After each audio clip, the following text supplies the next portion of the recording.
And this week's Family First, we're talking about bringing home a newborn baby for the first time. That becomes a bit complicated if you have dogs at home. Here's Fox 61's Dan Amaranti, who just happens to have a baby and two dogs. Two dogs. And when we're thinking of the Family First topics to cover, we try to think of things that are like kind of close to us. And this is something that we had to really think about ahead of time because we have two dogs at home. And we brought home the newborn back in July. And luckily, things went smoothly, but it is always a memorable time, bringing home your new bundle of joy for the first time. But if you do have that dog at home who may be a little territorial, possibly, this could turn a happy occasion into something problematic. Unfortunately, we do see instances where a family has to rehome their dog because things just aren't going well in the household between the new baby and the dog. It's a tough situation and not incredibly common, but the Connecticut Humane Society does see owners giving up their family dog because man's best friend wasn't being so friendly. Susan Wolschlager from the Connecticut Humane Society says with a little preparation and training, you can avoid that stress and ensure a safer environment for your child and your furry child to coexist peacefully. You can start things early. The first and probably easiest thing to do is to make sure your dog is really in tip-top shape on their listening skills, their self-control, and their commands. You want them to be able to do a sit and stay so that if you're doing something with your baby and your dog is around, you can have them waiting patiently until you're done. I reached out to Tails You In, a dog training center in Manchester.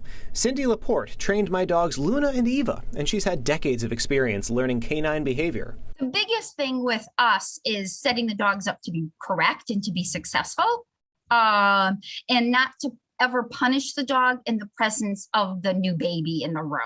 She says you also want to prepare your pooch for the sounds that come along with a newborn, as ear-piercing as they may be. Beforehand, I would introduce the dogs to, you can do it really easy now on your phone, Googling crying baby and just have them listen to crying baby things. So fast forward to the day of. It's time to bring baby home. There's actually a picture from last summer when we brought our baby Ben home from the hospital. And we did listen to Cindy's advice. I would just have it as calm as possible and walk in matter-of-factly. And while, of course, it's important to cater to your baby's needs, you have to remember your dog needs a safe place for when they're feeling overwhelmed. As the child gets a little bigger and starts crawling around and stuff and teaching the kid the rules too, that bed is that dog's and that's not yours. It's just like the crate. You don't go climb into the crate. That's the dog's spot. Just like with kids, a routine makes your animal feel safe. They know what to expect. It's comforting to them.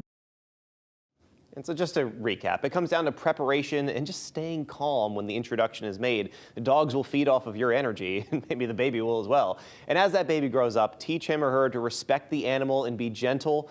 Your dog will appreciate it and likely return the favor as well. I mean, in the video, I took a video of my baby Ben and Luna, our dog, and you can see Ben kind of tries to like bite her nose at one point, and I kind of like stepped in and like, yeah, get out of there. So, Not gonna lie, I got a little tense just watching that for a second. It's just that instinct, you know? Yeah, and luckily my dogs, I mean, I'm very lucky that they are very calm dogs. They would rather be sleeping than doing literally anything else. So it's nice to have, that relaxed energy around the baby. But you raise a very good point of something that I had not thought about, that, not only, obviously the baby deserves his own place, like the crib where you don't want the dogs to go, but the dogs deserve their own spot either, which is why you set the boundaries and say, listen, especially as he starts crawling around and running around, and that's, time's a ticking on that. But no, you can't go into the crate. You can't go. Save that for later on when the kid's being punished. That's a whole different story. And a great point with Googling the crying. You gotta get them acclimated to everything. And I asked them about the smells as well. Like one of the things we did was we took one of Ben's, when he was still in the hospital before he came home for the first time, we took one of his blankets home and let the dogs kind of sniff it and just kind of acclimating them to the sights, sounds, and smells of what they may be getting, because obviously dogs are very smell-based. So important. Great story, Dan. Thanks. Thank you, Dan.